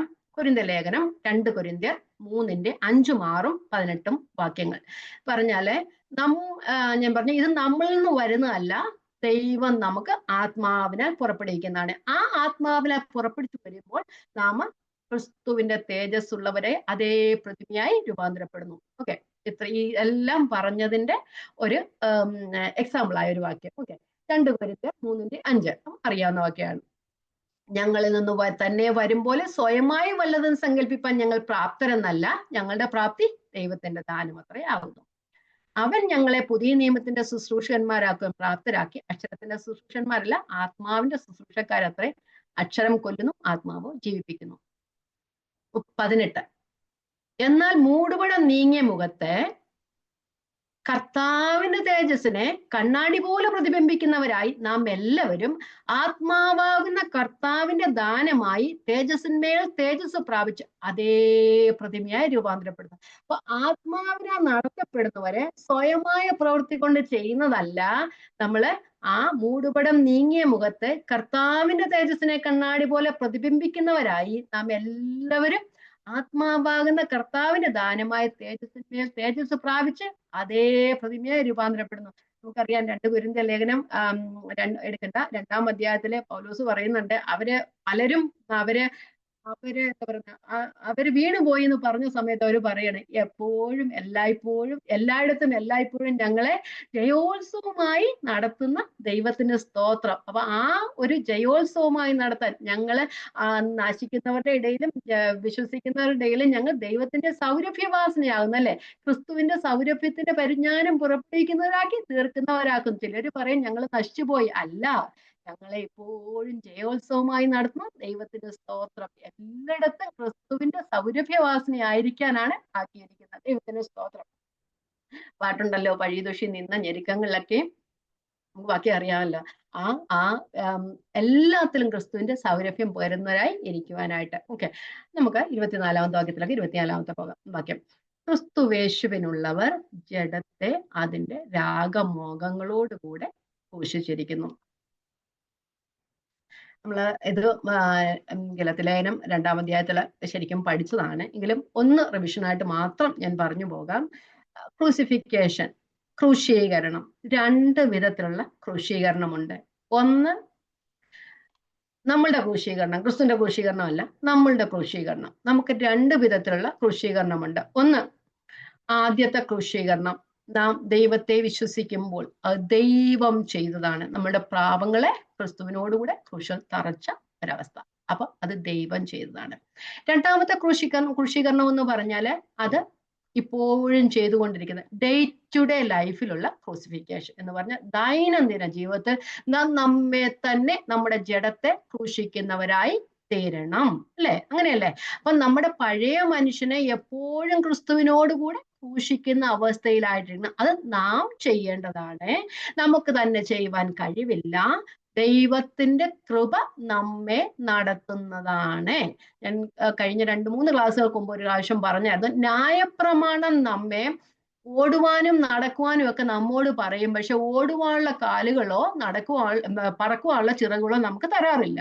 പക്ഷെ തിരുവചനം നമ്മളോട് ഓടുവാൻ പുതിയ നിയമം നമ്മളോട് ഓടുവാൻ പറയുമെങ്കിലും, പക്ഷെ ആ ഓടുവാനും പറക്കുവാനുമുള്ള ചിറകുകളും കാലുകളും ഒക്കെ നമുക്ക് തരിക ദൈവത്തിന്റെ കൃപയാല്. അപ്പൊ ആ ദൈവത്തിന്റെ കൃപയാൽ നമുക്ക് നമ്മുടെ പാപരാഗങ്ങളെയൊക്കെ ക്രൂശിക്കാനായിട്ട് കഴിയും. അപ്പൊ ഒന്നാമത്തെ ക്രൂശീകരണം ദൈവം ചെയ്യുന്നത് നമ്മുടെ കയ്യിൽ ഒന്നുമില്ല, അത് വിശ്വസിക്കുക മാത്രം ചെയ്താൽ മതി. രണ്ടാമത്തെ ക്രൂശീകരണം എന്ന് പറഞ്ഞാൽ അത് അനുസരണത്തിന്റെ പാതയാണ്. എന്റെ ജഡ സ്വഭാവങ്ങളെ ഞാൻ എന്നും ക്രിസ്തുവിനോട് കൂടെ ക്രൂശീകരിച്ചു കൊണ്ടുപോകുന്ന അവസ്ഥ. അപ്പൊ അതാണ് 2 ക്രൂശീകരണം. അതെപ്പോഴും ഓർത്തുകൊണ്ടിരിക്കണം. നമുക്ക് ആ ക്രൂശീകരണം എന്നും വേണ്ടതാണ്. അത് എന്നും നമുക്ക് മാനസാന്തരം വേണം. ഒരിക്കൽ ഞാൻ മാനസാന്തരപ്പെട്ടു എന്ന് പറഞ്ഞ് എല്ലാം കഴിഞ്ഞില്ല. എല്ലാ ദിവസവും നമുക്ക്, എല്ലാ നിമിഷവും നമുക്ക് മാനസാന്തരം വേണം. നമ്മളിലുള്ള പരിശുദ്ധാത്മാവ് നമ്മളെ ബോധ്യപ്പെടുത്തുമ്പോൾ, നമ്മൾ വചനം അനുസരിച്ച് ജീവിക്കാൻ നമ്മോട് പറയുമ്പോൾ, നമ്മൾ അത് കേട്ട് അതിനനുസരിച്ച് ജീവിക്കുന്ന ഒരവസ്ഥ ആണ് ആ ദിവസേനയുള്ള ക്രൂശീകരണം. പിന്നെ നമുക്കത് വായിക്കാം. റോമാലേഖനം 6:6 നമുക്ക് എപ്പോഴും അറിയാം, നമ്മാമി പാപം അടിമപ്പെടാതെ പാപശീലത്തിൽ നീക്കം വരേണ്ടതിന് നമ്മുടെ പഴയ മനുഷ്യനെ ക്രിസ്തുവിനോട് കൂടെ ക്രൂശിക്കപ്പെട്ടുകൊണ്ടേയിരിക്കുന്ന അവസ്ഥ. ഓക്കെ, അപ്പം നമ്മള് ഈ ജഡത്തെ അതിന്റെ രാഗം മോഹങ്ങളോടെ ഇവിടെ ക്രൂശ് എന്നാ പറഞ്ഞിരിക്കുന്നല്ലേ, ക്രൂശിക്കപ്പെടുക എന്നാ പറഞ്ഞത്. അപ്പം ദൈവത്തിന് നമ്മുടെ ജഡത്തെയും അതിന്റെ രാഗമോഹങ്ങളെയൊക്കെ ഇടാൻ ഒരു സ്ഥലമുണ്ട്. നമ്മൾ എടുക്കുന്ന വല്ല എവിടെങ്കിലും കൊണ്ട് ഇടണ്ടായോ, അല്ലെ? എടുത്തു കളയുന്ന ഇടണത് എവിടെയാ? ദൈവത്തിന്റെ ക്രൂശിൽ, കർത്താവിന്റെ ക്രൂശിലാണ് നമ്മളത് തറയ്ക്കുന്നത്. അപ്പൊ നമ്മൾ വെറുതെ കൊണ്ട് കളയാൻ പോകത്തില്ല. അത് നമ്മുടെ ജഡത്തിന്റെ മോഹങ്ങളെയൊക്കെ തറയ്ക്കാനൊരു സ്ഥലം ക്രിസ്തുവിന്റെ ക്രൂശാണ്. ക്രൂശിൽ ആണിയടിച്ച് തറപ്പിക്കുക, അത് പിന്നെ ഇങ്ങോട്ട് വരരുത്. Nail it to the cross. അപ്പൊ ക്രൂശിക്കുക എന്നത് ഒരു പ്രധാന പദമായിരുന്നു. പക്ഷെ പൗലോസിന് വേണേ മരിപ്പിക്കുക എന്ന് പറയാമായിരുന്നു. പക്ഷെ മരിപ്പിക്കുക എന്നല്ല പറഞ്ഞിരിക്കുന്നത്, ക്രൂശിക്കുക എന്ന് ആണിയടിച്ച് വെക്കുക എന്നാണ് അവിടെ പറഞ്ഞിരിക്കുന്നത്. അപ്പൊ ഈ ക്രൂശിക്കുക എന്ന പദം നമ്മളെ എന്തൊക്കെയാണ് ഓർമ്മപ്പെടുത്തുന്നത്? നമുക്ക് ഒന്നാമത്തെ കാര്യം, ക്രിസ്തു നമുക്ക് എന്തു ചെയ്തു എന്ന് നമ്മളെ ദിവസേന ഓർമ്മിപ്പിക്കുകയാണ് ചെയ്യുന്നത്. നമ്മുടെ പാപങ്ങളെയൊക്കെയും ക്രിസ്തു ഏറ്റെടുത്തിട്ട് ആ പാപങ്ങളെയൊക്കെ ക്രിസ്തുവിനോടുകൂടെ ക്രൂശിൽ തറച്ചു എന്നോർക്കുന്നുണ്ട്. പിന്നെ അതുപോലെ തന്നെ കർത്താവായ യേശുക്രിസ്തു പറയുന്നുണ്ട്, എന്നെ അനുഗമിക്കാൻ ഇച്ഛിക്കുന്നവർ എന്റെ ക്രൂശ് എടുത്ത് എന്റെ ക്രൂശല്ല, തന്റെ ക്രൂശ് എടുത്ത് എന്നെ അനുഗമിക്കട്ടെ എന്ന് പറയുന്നുണ്ട്, അല്ലെ? അപ്പം ക്രൂശ് എന്ന് പറഞ്ഞാൽ മരണം എന്ന അർത്ഥം. അപ്പൊ ക്രിസ്തുവിനെ അനുഗമിക്കാൻ ഇച്ഛിക്കുന്നവരൊക്കെ തന്റെ മരണം എടുത്ത് അനുഗമിക്കുക എന്നാണ് അതിന്റെ അർത്ഥം, അല്ലെ? ഒന്ന് വായിച്ചു പോകാം. മത്തായി സുവിശേഷം 16:16 24 മുതൽ 27 വരെയുള്ള വാക്യങ്ങൾ. മത്തായി സുവിശേഷം 16:24 മുതൽ, പല ലൂക്കോസിലുണ്ട്, മർക്കോസിലുണ്ട്, നമുക്ക് ഇവിടെ വായിക്കാം. പിന്നെ യേശു ശിഷ്യന്മാരോട് പറഞ്ഞു, ഒരുത്തൻ എന്റെ പിന്നാലെ വരുവാൻ ഇച്ഛിച്ചാൽ തന്നെത്താൻ ത്യജിച്ച് തന്റെ ക്രൂശ് എടുത്ത് എന്നെ അനുഗമിക്കട്ടെ. ആരെങ്കിലും തന്റെ ജീവനെ രക്ഷിപ്പാൻ ഇച്ഛിച്ചാൽ അതിനെ കളയും. എന്റെ നിമിത്തം ആരെങ്കിലും തന്റെ ജീവനെ കളഞ്ഞാൽ അതിനെ കണ്ടെത്തും. ഒരു മനുഷ്യൻ സർവ്വലോകവും നേടിയിട്ടും തന്റെ ജീവനെ നഷ്ടപ്പെടുത്തി അവന് എന്ത് പ്രയോജനം? അല്ല, തന്റെ ജീവനെ വീണ്ടും കൊള്ളുവാൻ മനുഷ്യൻ എന്തും മറുവില കൊടുക്കും. 26 വരെ മതി.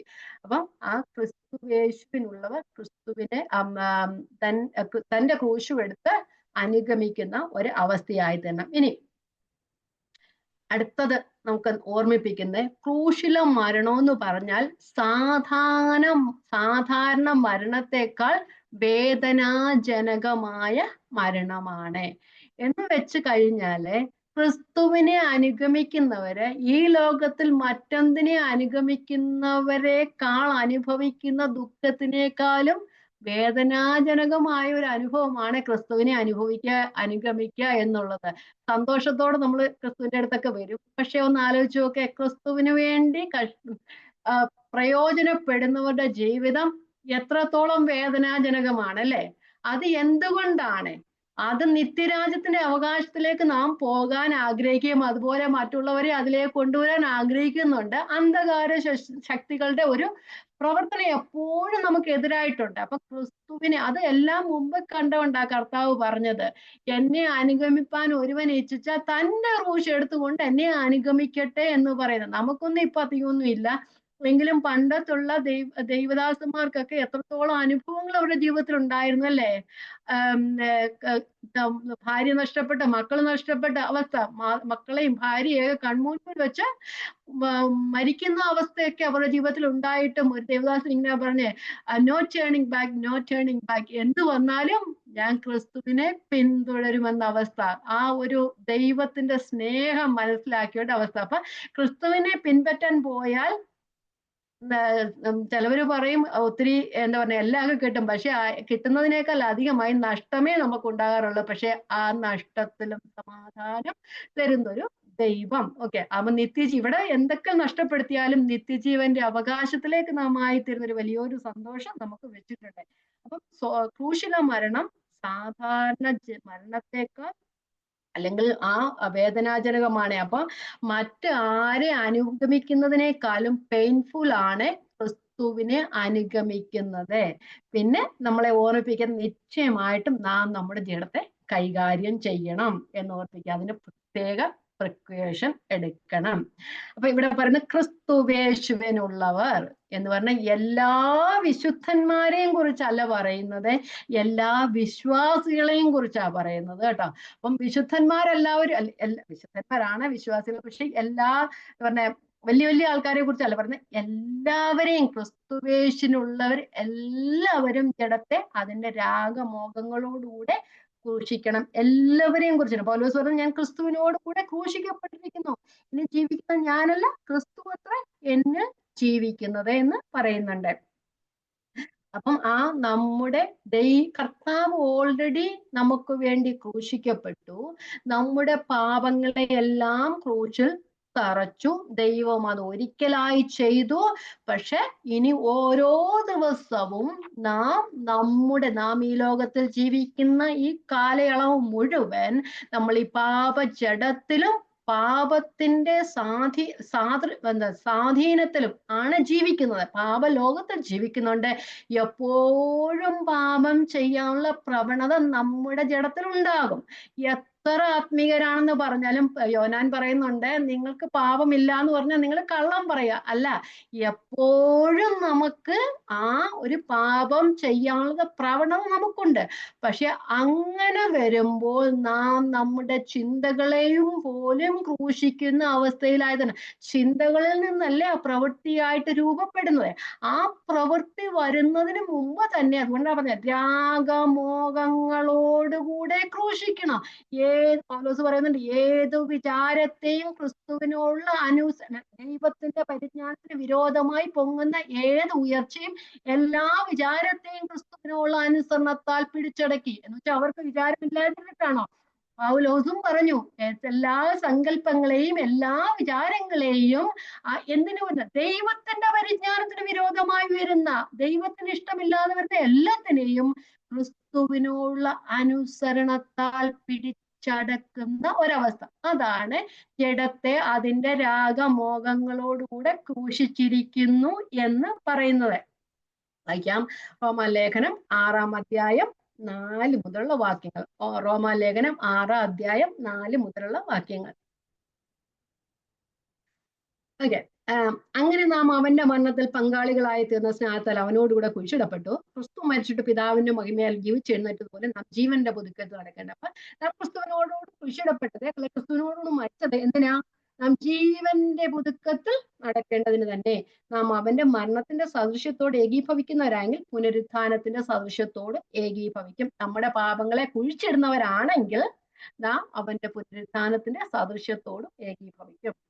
6-ാമത്തെ വാക്യം, നാം ഇനി പാപത്തിന് അടിമപ്പെടാതെ വണ്ണം പാപശരീരത്തിന് നീക്കം വരേണ്ടതിന് നമ്മുടെ പഴയ മനുഷ്യൻ അവനോടുകൂടെ ക്രൂശിക്കപ്പെട്ടു എന്ന് നാം അറിയുന്നു. അപ്പം പഴയ മനുഷ്യൻ അവനോടുകൂടെ എന്നും ക്രൂശിക്കപ്പെട്ട് പോകേണ്ട അവസ്ഥയിലാണ്. അങ്ങനെ മരിച്ചവൻ പാപത്തിൽ നിന്ന് മോചനം പ്രാപിച്ചിരിക്കുന്നു. നാം ക്രിസ്തുവിനോടുകൂടെ മരിച്ചുവെങ്കിൽ അവനോടുകൂടെ ജീവിക്കുന്നു. 10, അവൻ മരിച്ചത് പാപസംബന്ധമായി ഒരിക്കലായി മരിച്ചു, അവൻ ജീവിക്കുന്നു, ദൈവത്തിന് ജീവിക്കുന്നു. അവണ്ണം നിങ്ങളും പാപസംബന്ധമായി മരിച്ചവരെന്നും ക്രിസ്തുവേശുവിൽ ദൈവത്തിന് ജീവിക്കുന്നവരെന്നും നിങ്ങളെ തന്നെ എണ്ണുവീൻ. അതുകൊണ്ട് നാം എന്താ ചെയ്യേണ്ടത്? 12, ആകയാൽ പാപം, ആരോടാ? വിശ്വാസികളോടാ പറയുന്നത്. ആകയാൽ പാപം നിങ്ങളുടെ മർത്യ ശരീരത്തിൽ അതിന്റെ മോഹങ്ങളെ അനുസരിക്കുമാറ് ഇനി വാഴരുത്.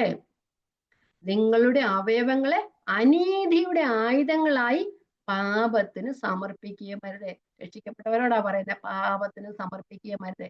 എന്താ ചെയ്യേണ്ടത്? നിങ്ങളെ തന്നെ മരിച്ചിട്ട് ജീവിക്കുന്നവരായും നിങ്ങളുടെ അവയവങ്ങളെ നീതിയുടെ ആയുധങ്ങളായി ദൈവത്തിന് സമർപ്പിക്കുകയും ചെയ്യുവേൻ. അപ്പം ക്രിസ്തുവേശുവിനുള്ളവർ നമ്മളുടെ അവയവങ്ങളെ നമ്മൾ ക്രിസ്തുവിനോടുകൂടെ മരിച്ചിട്ട് ഉയർത്തെഴുന്നേറ്റവരാണ്. അപ്പോൾ നാം നമ്മുടെ അവയവങ്ങളെ നീതിയുടെ ആയുധങ്ങളായി ദൈവത്തിന് സമർപ്പിക്കും. എല്ലാ അവയവങ്ങളെയും, ഒരവയവത്തെ തന്നെയല്ല, കണ്ണിനെയും കാലിനെയും, വേണ്ടാത്ത ഒന്നും, കർത്താവിന് ഇഷ്ടമില്ലാത്ത ഒന്നും കാണാതെയും, കർത്താവിന് ഇഷ്ടമില്ലാത്ത ഒന്നും കേൾക്കാതെയും, കർത്താവിന് ഇഷ്ടമില്ലാത്ത ഒന്നും പറയാതെയും, കർത്താവിന് ഇഷ്ടമില്ലാത്ത ഒന്നും ചെയ്യാതെയും ഒക്കെ ഇരിക്കണ്ടേ. പറഞ്ഞു, നിങ്ങളുടെ വാക്ക് കൃപയോട് കൂടിയതും ഉപ്പിനാൽ രുചി വരുത്തിയതും ആയിരിക്കട്ടെ എന്ന് പറയുന്നുണ്ടല്ലേ. അപ്പം മറ്റുള്ളവർക്ക് കേൾക്കുമ്പോൾ ആത്മീയ വർധന വരുന്നതല്ലാതെ വ്യർത്ഥമായ ഒരു വാക്കുകളും നിങ്ങളുടെ ഉണ്ടായിരിക്കരുത് എന്ന് പറഞ്ഞു. അപ്പൊ എല്ലാ ജഡത്തിന്റെ എല്ലാ മോഹങ്ങളെ, എല്ലാ അവയവങ്ങളെ നീതിയുടെ അവയവങ്ങളായി ദൈവത്തിന് സമർപ്പിക്കുന്ന അവസ്ഥ. ക്രിസ്തുവേശുവിലുള്ളവർ ജഡത്തെ അതിന്റെ രാഗമോഹങ്ങളോടുകൂടെ ക്രൂശിക്കുന്നു. അപ്പം നമ്മുടെ ജഡത്തിന്റെ ഒരു രാഗമോഹവും ഒരു വിചാരങ്ങളും മോഹങ്ങളും പ്രവൃത്തി പദത്തിൽ എത്തുവാനായിട്ട് ഇടയായി തീരണേ. അതിനെ മുളയിലേ നുള്ളിക്കളയുക. അപ്പം ഇനി നാം അതിന് എന്ത് ചെയ്യണമെന്ന് നമുക്ക് നമ്മൾക്ക് സ്വയമായി ചെയ്യാൻ കഴിയില്ല. എന്ത് ചെയ്യണമെന്ന് അടുത്ത വാക്യത്തിൽ പറയുന്നുണ്ട്. അപ്പം 5:25 അടുത്ത വാക്യത്തിലേക്ക് പോകാം. ആത്മാവിനാൽ നാം ജീവിക്കുന്നു എങ്കിൽ ആത്മാവിനെ അനുസരിച്ച് നടക്കുക. അപ്പം ആത്മാവിനെ ജീവിക്കുകയും വേണം, ആത്മാവിനെ അനുസരിച്ച് നടക്കുകയും ചെയ്താലേ നമ്മുടെ രാഗമോഹങ്ങളെയൊക്കെ ക്രൂശിക്കുവാനായിട്ട് നമുക്ക് കഴിയത്തുള്ളൂ. അപ്പം ഈ പാപ സ്വഭാവങ്ങളെയും ജഡത്തിന്റെ മോഹങ്ങളെയും ഒക്കെ അതിജീവിക്കാനുള്ള ഏക വഴി എന്ന് പറയുന്നത് ആത്മാവിനെ അനുസരിച്ച് നടക്കുക എന്നുള്ളതാണ്. ഓക്കെ, മനുഷ്യരുടെ ആത്മജീവികളാ അല്ലേ? മനുഷ്യരെല്ലാം ആത്മജീവികളാ, ആത്മാവിനാൽ സൃഷ്ടിക്കപ്പെട്ട് ആത്മാവിനാൽ നടത്തപ്പെടുന്നത്. അപ്പൊ ദൈവത്തിന്റെ ആത്മാവിനാൽ സൃഷ്ടിക്കപ്പെട്ട് ദൈവത്തിന്റെ ആത്മാവിനാൽ നടത്തപ്പെടുന്നവരാണ് ഒരു വിശ്വാസി എന്ന് പറയുന്നത്. യോഹന്നാന്റെ സുവിശേഷം 3:5-6 ഒന്ന് വായിക്കാം. അത് നിക്കോദെമസിനോട് കർത്താവ് പറഞ്ഞതാണ്. അതിന് യേശു, ആമേൻ ആമേൻ ഞാൻ നിങ്ങളോട് പറയുന്നു, വെള്ളത്താലും ആത്മാവിനാലും ജനിച്ചില്ല എങ്കിൽ ദൈവരാജ്യം കിടക്കില്ല. ജഡത്താൽ ജനിച്ചത് ജഡമാകുന്നു, ആത്മാവിനാൽ ജനിച്ച് ആത്മാവാകുന്നു. മനുഷ്യനപ്പം ജഡജീവിയല്ല, ആത്മജീവിയാണ്. ദൈവത്തിന്റെ ആത്മാവിനാൽ ജീവൻ കിട്ടി ദൈവത്തിന്റെ ആത്മാവിനാൽ നടത്തപ്പെടുന്നവരായതുകൊണ്ട് ആത്മാവിനെ അനുസരിച്ച് നടക്കുക എന്ന റെസ്പോൺസിബിലിറ്റിയും ദൈവം നമ്മൾക്ക് തന്നിട്ടുണ്ട്. ഓക്കെ, അപ്പം നമ്മൾ നിത്യജീവനെ തന്ന ദൈവമാണ്. അപ്പൊ നാം ദൈവത്തിനായി ജീവിക്കേണ്ടതാണ്. എന്നാൽ മാത്രമേ ദൈവം ആഗ്രഹിക്കുന്ന രീതിയിലുള്ള ജീവിതം നമുക്ക് നയിക്കാനായിട്ട് കഴിയത്തുള്ളൂ. ദൈവത്തിന്റെ പരിശുദ്ധാത്മാവിനെ കുറിച്ച് പറയുന്നത് സത്യത്തിന്റെ ആത്മാവ്, സകല സത്യത്തിലും നമ്മെ വഴി നടത്തും. സകല സത്യം എന്ന് പറഞ്ഞാൽ ദൈവവചനം. ഞാൻ കർത്താവ് പറഞ്ഞല്ലേ, ഞാൻ ഒരു കാര്യസ്ഥനെ നിങ്ങളോടുകൂടെ ഇരിക്കാനായിരിക്കും, ഞാൻ ഉപദേശിച്ചെന്ന് നിങ്ങളെ ഓർമ്മപ്പെടുത്തും. കർത്താവ് പറഞ്ഞതല്ല. ഇപ്പോൾ അന്ന് അവരോട് ശിഷ്യന്മാരോട് കർത്താവ് പറഞ്ഞെങ്കിൽ ഇന്ന് നമ്മളോട് കർത്താവ് പറയുന്നത് ദൈവത്തിന്റെ വചനത്തിലൂടെ. അന്ന് എഴുതപ്പെട്ട വചനം അവർക്കില്ലായിരുന്നു, പഴയ നിയമം ഉള്ളായിരുന്നു. പക്ഷെ ഇന്ന് ദൈവം നമ്മോട് സംസാരിക്കുന്ന ദൈവത്തിന്റെ വചനത്തിൽ. അപ്പൊ പരിശുദ്ധാത്മാവ് സത്യവചനം അനുസരിച്ച് നടക്കുവാൻ നമ്മളെ ബോധ്യപ്പെടുത്തുമ്പോൾ, അല്ലെ ഓർമ്മിപ്പിക്കുമ്പോൾ, നമ്മൾ അത് അനുസരിച്ച് നടക്കുക. അപ്പൊ അനുസരിച്ച് നടപ്പാൻ നമുക്ക് ശക്തിയും ബലവും ഒന്നുമില്ല, കർത്താവ് നമുക്ക് അതനുസരിച്ച് നടക്കുവാനുള്ള ശക്തിയും കൃപയും ബലവും ഒക്കെ നടക്കുന്നത്. അപ്പം പുതിയ നിയമ ഉടമ്പടിയിലുള്ളവർക്ക് ആത്മാവിനെ നടത്തപ്പെടുവാനുള്ള കൃപയും ബലവും എല്ലാം ദൈവം അതത് സമയത്ത് നമുക്ക് തരും. കുറച്ച് വാക്യങ്ങൾ വായിച്ചിട്ട് നമുക്ക് അടുത്ത വാക്യത്തിലേക്ക് പോകാം. നമുക്ക് ഈ ക്ലാസ് കൊണ്ട് നമുക്ക് ഈ അധ്യായം തീർക്കണം. ഓക്കെ, റോമലേഖനം 8:9 മുതലുള്ള വാക്യങ്ങൾ. നിങ്ങളോ ദൈവത്തിന്റെ ആത്മാവ് നിങ്ങളിൽ വസിക്കുന്നുവെങ്കിൽ ജഡസ്വഭാവമുള്ളവരല്ല, ആത്മസ്വഭാവമുള്ളവരത്രേ. ക്രിസ്തുവിന്റെ ആത്മാവില്ലാത്ത അവനുള്ളവനല്ല. ക്രിസ്തു ഉണ്ടെങ്കിലോ ശരീരം പാപനിമിത്തം മരിക്കണില്ലെങ്കിൽ ആത്മാവ് നീതി നിമിത്തം ജീവനാകുന്നു. യേശുവിനെ മരിച്ചവൻ ഉയർപ്പിച്ചവന്റെ ആത്മാവ് നിങ്ങൾ വസിക്കുന്നുവെങ്കിൽ ക്രിസ്തു യേശുവിനെ മരണത്തിൽ ഉയർപ്പിച്ചവൻ നിങ്ങൾ വസിക്കുന്ന തന്റെ ആത്മാവിനെ കൊണ്ട് നിങ്ങളുടെ മറ്റു ശരീരങ്ങളെയും ജീവിപ്പിക്കും. ആകയാൽ സഹോദരന്മാർ, നമ്മളെല്ലാവരും ഒരു പുനരുത്ഥാനത്തിന് വേണ്ടി കാത്തിരിക്കുന്നവരാ അല്ലെ? അതുകൊണ്ട് ആകയാൽ സഹോദരന്മാരെ, നാം ജഡത്തെ അനുസരിച്ച് ജീവിക്കേണ്ടതിന് ജഡത്തിനല്ല കടക്കാരാകുന്നത്. നിങ്ങൾ ജഡത്തെ അനുസരിച്ച് ജീവിക്കുന്നുവെങ്കിൽ മരിക്കുന്ന നിത്യമരണം. ആത്മാവിനാൽ ശരീരത്തിന്റെ പ്രവൃത്തികളെ മരിപ്പിക്കുന്നുവെങ്കിലോ നിങ്ങൾ ജീവിക്കും. ദൈവാത്മാവ് നടത്തുന്നവരെല്ലാവരും ദൈവത്തിന്റെ മക്കളാകുന്നു. അപ്പം ദൈവാത്മാവ് നടത്തുന്നവർ ദൈവത്തിന്റെ മക്കളാകുന്നു. അപ്പം ദൈവത്തിന്റെ മക്കളെന്ന് വിളിക്കപ്പെടുന്നവർ ദൈവത്തിന്റെ ആത്മാവിനാൽ നടത്തപ്പെടുന്നവരാണ്. അപ്പൊ ആത്മാവിനെ അനുസരിച്ച് നടക്കുക എന്ന് ഉള്ള അർത്ഥം. അപ്പൊ നമുക്ക് ദാസ്യത്തിന്റെ ആത്മാവിനെ അല്ല ദൈവം തന്നിരിക്കുന്ന, പിതാവ് എന്ന് വിളിക്കുന്ന പുത്രത്തിന്റെ ആത്മാവിനെ തന്ന് നമ്മെ നടത്തുവാൻ നമ്മെ ബലപ്പെടുത്തുന്നു. നമുക്ക് ഓടുവാനും പറക്കുവാനും ഒക്കെ നമ്മളോട് പറയുന്നെങ്കിലും നമുക്ക് അത് പറക്കുവാനൊക്കെയുള്ള ചിറകും കാലും ഒക്കെ നമുക്ക് ശക്തി തരുന്നു അല്ലെ, ബലം തരുന്ന ദൈവം. ഓക്കെ, ഇനി 5:26 നാം അന്യോന്യം പോരിന് വിളിച്ചും അന്യോന്യം അസൂയപ്പെട്ടും വ്രതാഭിമാനികൾ ആകരുത്. 6-10 വരെയുള്ള വാക്യങ്ങൾ ആത്മാവിനാൽ നടത്തപ്പെടുന്നവരുടെ പ്രായോഗിക ജീവിതം എന്തായിരിക്കണം. ആദ്യം നാം എന്തായിരിക്കരുതെന്നാ പറയുന്നത്. ഇവിടെ പറയുന്നുണ്ട് 3 കാര്യങ്ങൾ ഉപേക്ഷിക്കാൻ പൗലോസ് ഇവിടെ പറയുന്നുണ്ട്. ഇതെല്ലാം ജഡത്തിന്റെ പ്രവൃത്തികളാണ്. വ്രതാഭിമാനികൾ എന്നുള്ള വായിക്കാം. നാം അന്യോന്യം പോരിന് വിളിച്ചും അന്യോന്യം അസൂയപ്പെട്ടും കൊണ്ട് വ്രതാഭിമാനികൾ ആകരുത്. വ്രതാഭിമാനം നമ്മെ കുറിച്ച് തന്നെ തെറ്റായ അഭിപ്രായം മുറുകെ പിടിക്കുക, വെച്ചാൽ അഹങ്കാരം, പൊങ്ങച്ചം ഒക്കെ ഒഴിവാക്കുക എന്നർത്ഥം. റോമാലേഖനത്തിൽ പറയുന്നുണ്ട് ഭാവിക്കേണ്ടതിന് മീതെ ഭാവിച്ചു വരിക. വായിക്കാം, റോമാലേഖനം 12:3. അങ്ങനെ ഒരു വാക്യമൊക്കെ ഉണ്ട് കേട്ടോ.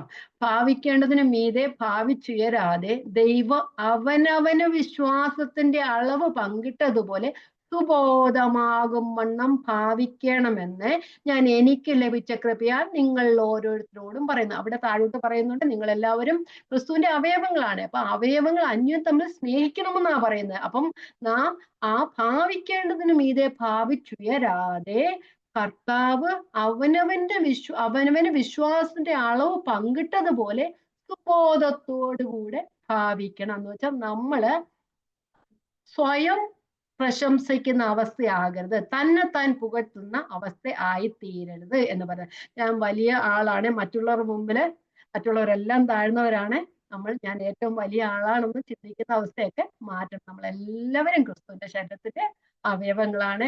കണ്ണിന് കൈയോടെ എനിക്ക് നിന്നെ കൊണ്ട് ആവശ്യമില്ലെന്നും തലയ്ക്ക് കാലുകളോട് എനിക്ക് നിങ്ങളെ കൊണ്ട് ആവശ്യമില്ലെന്നും പറയുന്ന, ശരീരത്തിൽ കുറഞ്ഞവയെന്ന് തോന്നുന്ന പോലും ആവശ്യമുള്ളവയാണല്ലേ. അതുകൊണ്ട് ദൈവം കണ്ണിനെയും കാതിനെയും എല്ലാം ശരീരത്തിൽ നിർത്തിയിരിക്കുന്നത്, അതെല്ലാം കൂടെ ഒരുമിച്ച് കൂടിയാൽ മാത്രമേ ശരീരം ശരിയായ രീതിയിൽ പ്രവർത്തിക്കുകയുള്ളൂ. അതുകൊണ്ട് നമ്മളെയൊക്കെ ഓരോ ദൈവത്തിന്റെ രാജ്യത്തില് ആ ഒരു കണ്ണായും കയ്യായും കാലായും ഒക്കെ നമ്മളെയൊക്കെ ഓരോരുത്തരെ ആക്കിയിരിക്കുകയാണ്. അപ്പൊ ഓരോരുത്തരും ഒരുമിച്ച് പ്രവർത്തിച്ചാൽ മാത്രമേ പ്രവൃത്തി ചെയ്യുവാനായിട്ട് ഒക്കെയുള്ള. എനിക്ക് നിന്നെ കൊണ്ട് ആവശ്യമില്ലെന്ന് പറയാനൊന്നും ഒക്കെയില്ല. എല്ലാവരും അന്യോന്യ സ്നേഹത്തിൽ ജീവിച്ചാൽ മാത്രമേ ദൈവം തന്റെ സഭയിൽ ചെയ്യുന്നതൊക്കെ ചെയ്യുള്ളൂ. ദൈവത്തിന്റെ സ്തോത്രം. നമുക്ക് അടുത്തത് നമുക്കറിയാം, പരീക്ഷന്റെയും ചുങ്കക്കാരന്റെയും പ്രാർത്ഥന നമുക്കറിയാം അല്ലെ. ആ പ്രാർത്ഥനയിൽ പോലും മറ്റുള്ളവനെ പരിഹസിക്കുന്ന ഒരവസ്ഥ ഒന്നും ആകരുത് കേട്ടോ. അപ്പൊ അങ്ങനെയല്ല, നമ്മള് തന്നെത്താൻ താഴ്ത്തി, ഞാൻ എപ്പോഴും എനിക്ക് ഓർമ്മയുള്ള എപ്പോഴും എനിക്ക് എൻ്റെ മനസ്സിനെ എപ്പോഴും എന്താ പറയുന്നത്, എപ്പോഴും ഇങ്ങനെ മനസ്സിൽ ചിന്ത വരുന്ന ഒരു കാര്യം, യോഹന്നാൻ സ്നാപകൻ കർത്താവായ യേശു ക്രിസ്തുവിന്റെ മുന്നോടിയായി വന്നപ്പോഴേ മരുഭൂമിയിൽ പ്രസംഗിച്ചുകൊണ്ടിരുന്നപ്പം പറഞ്ഞില്ല, ഞാൻ എന്റെ പിന്നാലെ ഒരുവൻ വരുന്നുണ്ട്, അവന്റെ ചെരുപ്പിന്റെ വാറഴിപ്പാൻ പോലും ഞാൻ യോഗ്യനല്ല, പക്ഷെ അവനൊരു ശബ്ദമായി മാത്രമാണ് ഞാൻ ഇരിക്കുന്നത്. അല്ലേ? നമുക്ക് എല്ലാവർക്കും വെറും ഒരു ശബ്ദമായി മാത്രം ഇരിക്കാനായിട്ട് ദൈവം കൃപ തരട്ടെ. ദൈവത്തിന്റെ സ്തോത്രം. നമുക്ക് മുമ്പോട്ട് പോകാം. ഓക്കെ. ഇനി അന്യോന്യ, ഇവിടെ വ്രതാഭിമാനികളാകരുത്, സ്വയം പ്രശംസിക്കരുത്, മറ്റുള്ളവരെ താഴ്ത്തിക്കിട്ടുന്ന സ്വഭാവം ഉണ്ടാകരുത്, ഞാനും വലിയവനാണെന്ന് ചിന്തിക്കുന്ന സ്വഭാവം ഉണ്ടാകരുത്, ഭാവിക്കേണ്ടതിന് മീതെ ഭാവിച്ചുയരാതെ സുബോധത്തോടെ ഭാവിക്കാം. ഓക്കെ. ഇനി അന്യോന്യം പോരിന് വിളിക്കുക, പ്രൊവോക്കിംഗ് ഈച്ച് അതർ. നമ്മുടെ പ്രവൃത്തികൾ കൊണ്ട് മറ്റുള്ളവർക്ക് കോപം ജനിപ്പിക്കുക, വഴക്കുണ്ടാക്കുക, ദേഷ്യം വരുത്തുക, അങ്ങനെയുള്ള കാര്യങ്ങൾ ചെയ്യുക. അങ്ങനെ ചെയ്യരുത്. ഓൾഡ് ടെസ്റ്റ്മെന്റ് നമുക്ക് അനേകം ദൃഷ്ടാന്തങ്ങൾ കാണുവാൻ കഴിയും. പക്ഷെ നമ്മളെ പറ്റി പറയുക, കർത്താവ് ആഗ്രഹിക്കുന്നത് നമ്മളെല്ലാവരും ക്രിസ്തുവിന്റെ സ്വഭാവം ഉള്ളവരായിരിക്കും. ഒരു വാക്യം വായിച്ചു പോകും. ഫിലിപ്പി ലേഖനം 2:1-5 വരെയുള്ള വാക്യങ്ങൾ. 5 മിനിറ്റോടെ ഞാൻ എടുക്കാം. ഓക്കെ. ഫിലിപ്പി ലേഖനം 2:1-5 വരെയുള്ള വാക്യങ്ങൾ. ക്രിസ്തുവിൽ വല്ല പ്രബോധനം ഉണ്ടെങ്കിൽ, സ്നേഹത്തിന്റെ വല്ല ആശ്വാസം ഉണ്ടെങ്കിൽ, ആത്മാവിന്റെ വല്ല കൂട്ടായ്മ ഉണ്ടെങ്കിൽ, വല്ല ആർദ്രതയും മനസ്സിലും ഉണ്ടെങ്കിൽ, അതെല്ലാം നിങ്ങളിലുണ്ടെങ്കിൽ നിങ്ങൾ ഏക മനസ്സുള്ളവരായി ഏക സ്നേഹം കൊണ്ട് ഐക്യമത്യപ്പെട്ട് ഏക ഭാവമുള്ളവരായി ഇങ്ങനെ എന്റെ സന്തോഷം പൂർണ്ണമാക്കുവേൻ. ശഠ്യത്താലോ ദുരഭിമാനത്താലോ ഒന്നും ചെയ്യാതെ താഴ്മയോടെ ഓരോരുത്തൻ മറ്റുള്ളവനെ തന്നേക്കാൾ ശ്രേഷ്ഠനെന്നുവേൻ. ഓരോരുത്തൻ സ്വന്തം ഗുണമല്ല, മറ്റുള്ളവന്റെ ഗുണം കൂടി അന്യ നോക്കണം. ക്രിസ്തു യേശുവുള്ള ഭാവം ഉണ്ടായിരിക്കണം. അപ്പം അവിടെ ഫിലിപ്പിയ സഭയില് അവിടെ ബുദ്ധിമുട്ടുകളൊക്കെ ഉണ്ടായപ്പോൾ അവരോട് ഏക മനസ്സുണ്ടായിരിക്കാൻ പറഞ്ഞിട്ട് മാതൃക പറഞ്ഞേക്കുന്ന ക്രിസ്തുവിന്റെ മാതൃക എന്താ? അവൻ ദൈവരൂപത്തിലിരിക്കെ ദൈവത്തോടുള്ള സമത്വം മുറുകെ പിടിക്കണമെന്ന് വിചാരിക്കാതെ ദാസരൂപമെടുത്ത് മനുഷ്യവേഷത്തിലായി തന്നെത്താൻ താഴ്ത്തി ഭൂശിലം മരണത്തോളം അനുസരണമുള്ളവനായി തീർന്ന ആ ദൈവപുത്രന്റെ മാതൃക അവിടെ പറഞ്ഞിരിക്കുന്നത്. അപ്പൊ ഇവിടെ പറഞ്ഞ ക്രിസ്തു യേശുള്ള ഭാവം തന്നെ നമ്മളിലും ഉണ്ടായിരിക്കണം എന്ന് പറയുന്നു. ഇനി നമുക്ക് അടുത്തതും ഉണ്ടായിരിക്കണമെന്ന് പറഞ്ഞ അസൂയ. അസൂയ എന്നത് വലിയ പാവമാണ്. നമ്മൾ വിചാരിക്കുക ഒന്നും പാവമല്ല എന്നത് പാപം തന്നെയാണ്. അപ്പൊ എന്തുവാ? മറ്റുള്ള വ്യക്തിയുടെ വിജയം, അവരുടെ കഴിവുകള്, അവർ ഉയരുന്നതില്, അപ്പൊ അവർക്ക് ഒരു കാറുണ്ടെങ്കിൽ, എല്ലാവർക്കും കാറുണ്ട്, പക്ഷെ അങ്ങനെയല്ല, ആ കാറുണ്ടെങ്കിൽ, വലിയ കാറുണ്ടെങ്കിൽ എനിക്കും അത് തന്നെ വേണമെന്നുള്ള ഒരു ആഗ്രഹം, അങ്ങനെയുണ്ടല്ലോ. ആ ഒരു ഇങ്ങനെ നിന്ന് വരുന്നതാണ് ഈ അസൂയ എന്നുള്ളത്. മറ്റുള്ളവർ അഭിവൃദ്ധി പ്രാപിക്കുന്നത് സന്തോഷിക്കാത്ത അവസ്ഥ, സമാധാനമില്ലാത്ത അവസ്ഥ, നമ്മുടെ സന്തോഷം കൂടെ കെട്ടുപോകുന്ന അവസ്ഥ. അതുകൊണ്ട് അസൂയ പെടരുത്. നമ്മള് ഉയരത്തിനുള്ള ജ്ഞാനം പ്രാപിക്കണം. യാക്കോബിന്റെ ലേഖനം ഒന്ന് വായിച്ചിട്ട് നമുക്ക് മുമ്പോട്ട് പോകാം. 3:14-15. എന്നാൽ നിങ്ങൾ ഹൃദയത്തിൽ കയ്പുള്ള ഈർഷ്യയും ശാഠ്യവും ഉണ്ടെങ്കിൽ സത്യത്തിന് വിരോധയെ പ്രശംസിക്കുകയും ഭോഷ്ക് പറയും അരുത്. അത് ഉയരത്തുനിന്നുള്ള ജ്ഞാനമല്ല, ഭൗമികവും പ്രാകൃതവും പൈശാചികവും അത്രേ. ഈർഷ്യവും ശാഠ്യവും ഉള്ളിടത്ത് കലക്കവും സകല ദുഷ്പ്രവൃത്തിയും ഉണ്ടാകും. 17. ഉയരത്തിനുള്ള ജ്ഞാനമോ ഒന്നാമത് നിർമ്മലവും, പിന്നെ സമാധാനവും ശാന്തതയും അനുസരണമുള്ളതും കരുണയുള്ളതും സൽഫലം നിറഞ്ഞതും പക്ഷപാതവും കപടവും ഇല്ലാത്തതും. ഒന്നുകൂടെ വായിക്കാം. ഉയരത്തിനുള്ള ജ്ഞാനമോ ഒന്നാമത് നിർമ്മലവും, പിന്നെ സമാധാനവും ശാന്തതയും അനുസരണമുള്ളതും കരുണയും സൽഫലവും നിറഞ്ഞതും പക്ഷപാതവും കപടവും ഇല്ലാത്തതാണ്. അപ്പൊ ഉയരത്തിലുള്ള ജ്ഞാനം പ്രാപിക്കുന്നവരാണ് നാം. അതിനനുസരിച്ച പ്രവൃത്തി നമ്മുടെ ജീവിതത്തിൽ ഉണ്ടാകണം. വേറെ വാക്യങ്ങളൊന്നും വായിക്കുന്നില്ല. 1 Peter 5:5-8 വരെ എഴുതേണ്ടവർക്ക് എഴുതാം, വായിക്കുന്നില്ല. നമ്മൾ പിശാചിന് ഇടം കൊടുക്കരുത്. നമ്മെ തന്നെ നിയന്ത്രിച്ചു കൊണ്ടുപോവുക. നാം നമ്മെ തന്നെ പരിശോധിക്കുക. ദിവസവും നമ്മെ തിരുത്തിക്കൊണ്ടു പോവുക. കൊരിന്ത്യരോട് പൗലോസ് ചോദിച്ചു, നിങ്ങൾ വിശ്വാസത്തിൽ ഇരിക്കുന്നുവോ എന്ന് നിങ്ങളെ തന്നെ പരീക്ഷിപ്പിൻ, നിങ്ങളെ തന്നെ ശോധന ചെയ്യുവിൻ. നമ്മുടെ ജീവിതത്തിൽ എന്നും നമ്മൾ വിശ്വാസത്തിൽ ഇരിക്കുന്നുവെന്ന് നമ്മളെ തന്നെ ശോധന ചെയ്യുക, നമ്മളെ തന്നെ പരിശോധിപ്പീൻ എന്ന് പറഞ്ഞതുപോലെ ഓരോ ദിവസവും നമ്മളെ തന്നെ ശോധന ചെയ്ത് അവിടെ ഉണർവ് ആരംഭിക്കേണ്ട, നമ്മളിൽ ആദ്യമായിട്ട് ഉണർവ് ആരംഭിക്കേണ്ട. നമുക്ക് മറ്റുള്ളവരെ തിരുത്താനോ ഒന്നും കഴിയുകയില്ല. നമ്മള് പറയും അവര് നന്നാവട്ടെ, ഇവര് നന്നാവട്ടെ. വേണ്ട, നമ്മൾ നന്നായാൽ നമ്മുടെ സാഹചര്യങ്ങളും നന്നാവും, മറ്റുള്ളവരും നന്നാവും. നാം നമ്മെ തന്നെ ശരിയാക്കാൻ ഉണർവ്, നമ്മൾ മറ്റുള്ളവരുടെ ഉണർവിന് വേണ്ടി പ്രാർത്ഥിക്കുന്നവരല്ലേ. പക്ഷെ നമ്മളിൽ ഉണർവുണ്ടായാൽ മാത്രമേ മറ്റുള്ളവരിൽ ആ ഉണർവ് പകരാനായിട്ട് പറ്റുള്ളൂ. ഉറക്കത്തിൽ നിന്ന് ഉണരുക. അപ്പൊ നാം ആ ജഡത്തിനെ അതിന്റെ രാഗമോഹങ്ങളൂടെ കൂശിച്ച് നമ്മെ തന്നെ നന്നാക്കി ദൈവഭയത്തിൽ വിശുദ്ധിയെ തികച്ചു കൊടുക്കുക എന്നല്ലേ പറയുന്നത്. എന്നാൽ പ്രിയമുള്ള 2 Corinthians 7:1 എന്നാൽ പ്രിയമുള്ളവരെ ഈ വാഗ്ദത്തങ്ങൾ നമുക്കുള്ളത് കൊണ്ട് നാം ജഡത്തിലെ ആത്മാവിലെ സകല കന്മഷവും നീക്കി നമ്മെ തന്നെ വെടിപ്പാക്കി ദൈവഭയത്തിൽ വിശുദ്ധിയെ തികച്ചു. ഏത് വാഗ്ദത്തങ്ങളാണ് നമുക്കുള്ളത്? കർത്താവ് നമ്മെ സ്വീകരിച്ചു, നമ്മെ ദൈവത്തിന്റെ മക്കളാക്കി തീർത്തു, നാം ദൈവത്തിന്റെ മക്കളും ദൈവം നമുക്ക് പിതാവുമാണ്. ഈ വാഗ്ദത്തങ്ങളാണ് നമുക്കുള്ളത് അല്ലേ. അതുകൊണ്ട് നാം ജഡത്തിലെ ആത്മാവിലെ സകല കന്മഷവും നീക്കി നമ്മെ തന്നെ വെടിപ്പാക്കി ദൈവഭയത്തിൽ വിശുദ്ധിയെ തികച്ചു കൊടുക്കുക. എന്നും ദൈവം അതിനുവേണ്ടി നമ്മെ ഓരോരുത്തരും ഇടയാക്കട്ടെ. ദൈവത്തിന്റെ നാമം വാഴ്ത്തപ്പെട്ടു.